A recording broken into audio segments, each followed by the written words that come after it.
A esta hora le quiero dar la bienvenida a Diego Ordóñez, analista político. Doctor, buenos días, gracias por acompañarnos. Elis, un gusto estar con usted. El gusto es nuestro. Bueno, el día de ayer pudimos escuchar los argumentos de los 4 consejeros que afrontan juicios políticos dentro de la Asamblea, y entre sus principales argumentos estaba el hecho de que ellos, si bien propusieron la creación de una comisión para analizar la designación de jueces y conjueces de la Corte Nacional, pues esta evaluación y el trabajo de esta comisión nunca prosperó, y por ello pues no cabría esta figura del juicio político que podría conllevar una censura de ellos en sus cargos. ¿Hasta qué punto podrían tener razón al señalar este argumento como causa principal para dejar insubsistente dicho juicio político? Yo he calificado lo que ha hecho este Consejo de Participación Ciudadana de pirotecnia, porque de alguna forma lo que estaban intentando es llamar la atención, ¿no? E intentaron también, por alguna manipulación política, el que se revea aquello que hizo el Consejo Transitorio, fundamentalmente en cuanto a las designaciones. Esas designaciones que fueron particularmente perjudiciales para el correísmo y su intento de permanecer impune frente a los actos de corrupción. Lo que hizo el Consejo fue un primer paso. En este Consejo actual, presidido por Tuárez, fue un intento en ese sentido, fue orientado en ese sentido. Y lo de fondo, Liz, me parece que no es quedarnos exclusivamente en lo episódico, sino enfrentar el problema fundamental, que tiene que ver con la estructura, la existencia de este Consejo de Participación Ciudadana, y que el sector político, los sectores de la sociedad, los sectores legislativos, avancemos en proponer ya una alternativa para modificarlo o eliminarlo. Me refiero al Consejo de Participación Ciudadana. De manera que lo de fondo, lo estructural, quede resuelto lo más pronto posible y nos quitemos de encima este organismo, ¿no?, que ahora en lo específico está conformado por personajes, diría yo, pintorescos y de las características que han mostrado en su conducta pública, pero en lo de fondo, ¿no?, tener una organización y una estructura del Estado que garantice que aquellas designaciones de altos funcionarios del Estado no dependa o no pase por la voluntad o la manipulación a 7 vocales que integraron durante los años precedentes este Consejo, y que me parece que para el futuro tienen que modificarlos. Bueno, ahí precisamente la semana pasada el Comité por la Institucionalización Democrática presentó estas preguntas a la Corte Constitucional, donde plantean una reforma parcial a través de la cual se elimine el Consejo de Participación Ciudadana y retome la Asamblea esta función de designar autoridades, pero con ciertos controles, y hablando ya de la aplicación más bien de un sistema bicameral al interior del Legislativo. ¿Podría ser esta la vía idónea para dar paso a la eliminación, desaparición de este organismo?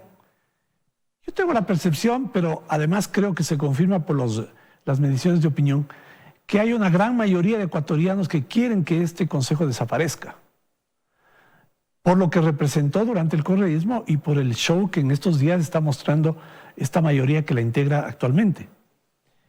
Me parece que lo ideal sería más bien ir por un referéndum, esto es, por tener textos aprobados y no por una consulta que lo que hace es proponer reformas. Por otro lado, está la Asamblea discutiendo una agenda de reforma parcial. Entiendo que está en curso el trabajo de una comisión que daría forma a este texto. De cualquier manera, cualquiera de esos caminos, sea la consulta, el referéndum o la reforma parcial, debe ser apresurada, debe ser adelantada, porque creo que en esto está demasiado conversado, ¿no? Esto es un tema demasiado debatido y no damos salida política a algo sobre lo cual los ecuatorianos están en acuerdo. Y sobre todo nos quitamos de encima estos problemas, ¿no?, estas circunstancias que afectan la estabilidad, que generan demasiado ruido, que no aportan en ningún sentido, ¿no?, y que nos desvían de los problemas fundamentales que el Ecuador tiene que enfrentar. Ahora, pero lo cierto es que sea cual sea la decisión, doctor, va a tomar su tiempo en la implementación, y mientras tanto parecería que la suerte de estos 4 consejeros que afrontan un juicio político estaría echada, y eso llevaría a que ellos sean reemplazados por sus suplentes en la función que ocupan hoy frente al Consejo de Participación. Pero ¿hasta qué punto eso es lo idóneo, considerando que ya algunos de esos suplentes han demostrado o han puesto en evidencia su postura, que es muy similar a la que tienen los que hoy están afrontando este juicio político? si este Consejo de Participación Ciudadana habría seguido con la agenda de revisar aquello que hizo el Consejo Transitorio. La pregunta es si en realidad lo que ellos decidieron o lo que habrían decidido habría tenido eficacia. Y me parece a mí que eso no se habría producido, porque este Consejo de Participación Ciudadana no está engranado, no hay ese engranaje con el resto de la estructura del Estado. Supongamos que mañana este Consejo decidía dejar sin efecto los nombramientos hechos por el Consejo Transitorio. ¿Cómo se iba a ejecutar? ¿Quién iba a hacer caso de sus decisiones marcadamente inconstitucionales? ¿La Asamblea? ¿El Poder Ejecutivo? La función judicial? No iba a haber esta posibilidad de que esto que decide este Consejo se pueda llevar a cabo. En el pasado era posible porque había todo un engranaje corrupto de la institucionalidad correísta que funcionaba. El Consejo decidía, la Corte Constitucional bendecía y el resto de la estructura del Estado procesaba o ejecutaba. En este caso, en las circunstancias actuales, la situación política, la situación institucional, me parece que aquello que este Consejo pueda decidir no era importante. De allí que me parece que a veces se le pone demasiada atención a lo que hace este organismo, ¿no? Y insisto en aquello que decía hace un momento, más que lo que puedan hacer es pirotecnia, ¿no? Son fuegos artificiales. No hay, creo yo, la real capacidad de este organismo de poder ejecutar una decisión que contradiga pues aquello que hizo el Consejo anterior y que no solamente que parte de un mandato en las urnas, sino que es evidentemente validado por el conjunto de la sociedad. Ahora, pero esa o que usted denomina pirotecnia, ¿qué efecto también podría tener cuando hemos visto que en varias ocasiones, en las afueras de diferentes organismos donde han tenido que ir y comparecer estos 4 consejeros, se producen disturbios, desmanes? ¿Hacia dónde podría derivar quizás el hecho de que se dé una posible censura en ese sentido, ¿no? Bueno, obviamente me parece a mí que hay argumentos para la censura y yo diría que eso está avanzando y va a terminar en ese fin. Esto es que estos 4 personajes y sobre todo quien preside este organismo pues sea removido de su cargo. Lo que hacen afuera, ¿no? es parte de esto que le acabo de mencionar, ¿no? Yo supongo que hay alguna agenda electoral oculta, ¿no? Pero mientras tanto esto dure, va a ser un tema temporal. Lo de fondo, lo estructural, lo que me parece a lo cual le podemos poner atención y solución es a lo fundamental. ¿Debe o no desaparecer ese organismo? Y la vía idónea para que la reforma se procese. Ahora quisiera tratar otros temas con usted, doctor Ordóñez, aprovechando esta entrevista, y uno de ellos es preguntarle sobre este anuncio que hizo el ministro de Telecomunicaciones, Andrés Michelena, de que en octubre se daría paso a un nuevo concurso de frecuencias. ¿Qué tan factible podría ser cuando hoy actualmente hay un proceso que está en stand-by debido a un recurso de apelación presentado por 2 canales para revertir la decisión de Arcotel de suspender esas frecuencias que fueron temporales, pero a su vez fueron utilizadas con fines comerciales? Bueno, habría que revisar, yo no sé por qué este tema no ha tenido el suficiente eco en la difusión. ¿Cuál fue el argumento que usó una juez de familia en Guayaquil para aceptar la medida preventiva presentada por los beneficiarios de las adjudicaciones de las frecuencias de RTS y Televicentro, me parece, ¿no? Que presentaron en Guayaquil? ¿Cuál fue ese argumento? El Consejo, el Arcotel, decidió declarar nulos los procesos y en consecuencia revertir las frecuencias por violaciones a los procedimientos. Esto es porque en la ejecución, en el proceso de adjudicación, se violaron normas legales.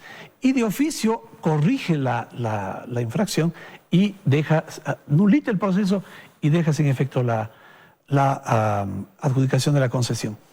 ¿Por qué la jueza aceptó el recurso de amparo? Es algo que no he tenido oportunidad de revisar.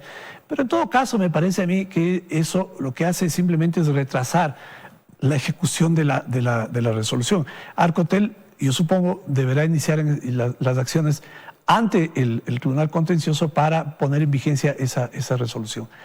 El anuncio respecto... Pero mientras eso se resuelve... ¿qué garantías habría al momento de realizarse un nuevo concurso de que no va a suceder lo de ahora, que haya un empresario que caiga en ese tema de acaparamiento de medios, que es lo que actualmente pues se cuestiona? Bueno, eso es lo fundamental, ¿no? Y sobre todo el hecho de que haya que corregir aquello que se hizo violando procedimientos.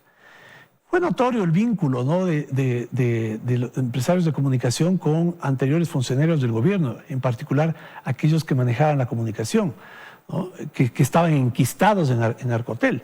Y los procedimientos seguidos, ¿no?, evidentemente se ha demostrado por esta resolución, fueron irregulares, ¿no?, fueron concursos que no estaban ejecutados de acuerdo con la ley. Y eso tiene que revertirse. El Arcotel lo que tiene que hacer es tomar medidas oportunas para que su decisión sea ejecutada. Habrá que ver qué pasa en ese sentido hasta octubre, que se ha anunciado pues, un nuevo concurso de frecuencias. Ahora, en otro tema, en su artículo que publicó el pasado 28 de julio, es urgente tener buenos y honrados jueces. Usted hace un recorrido y mira hacia atrás al gobierno anterior, cómo fue el manejo de la justicia, en ese sentido, la manipulación que hubo de un sistema judicial. Y deja ver también cierta preocupación ante la evaluación que se va a realizar ahora a los jueces y conjueces de la Corte Nacional por parte del Consejo de la Judicatura. Y usted dice que lo importante es la metodología que se va a aplicar, que debe ser impecable. Tal y como está planteada, ¿lo es para usted?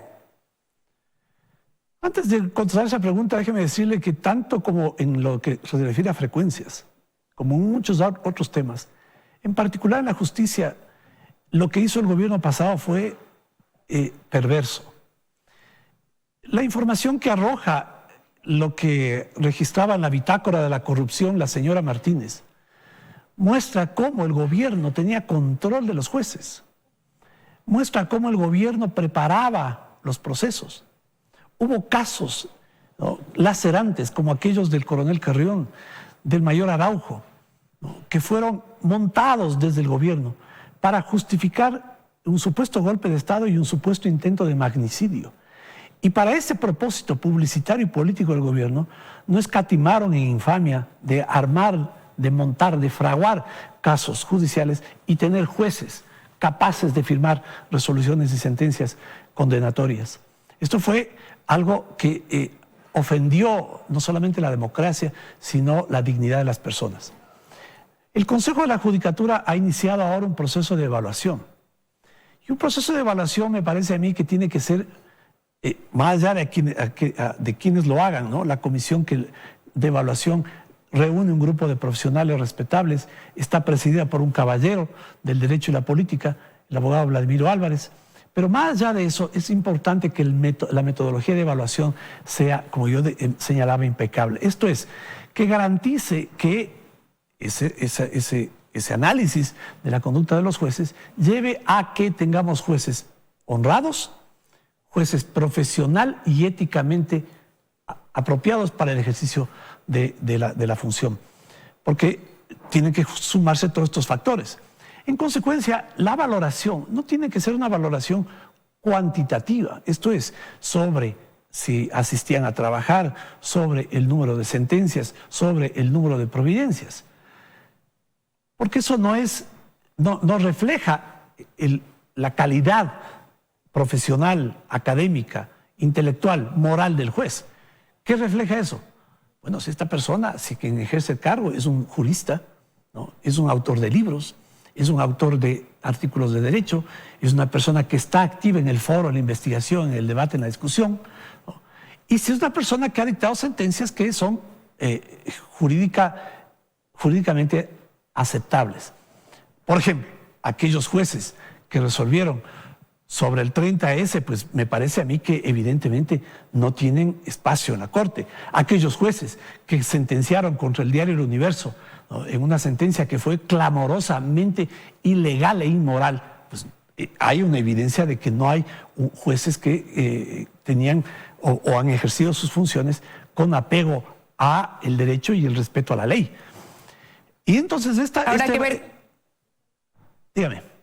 Dígame, doctor. Yo decía, entonces, la metodología que use, que ya fue presentada porque se configuró antes una comisión técnica asesora para elaborar la metodología, tenga preeminencia en estos conceptos antes que aquellos cuantitativos. Habrá que esperar hasta septiembre para ver si se cumplió con la finalidad de que esa corte esté integrada por los mejores jueces y después analizar si es que se debe mantener el tipo de designación a través de concursos o debe recurrirse a otras fuentes para que sean los perfiles más idóneos los que ocupen la Corte Nacional de Justicia. Quiero agradecerle su presencia, doctor Ordóñez, esta mañana en los desayunos de 24 horas.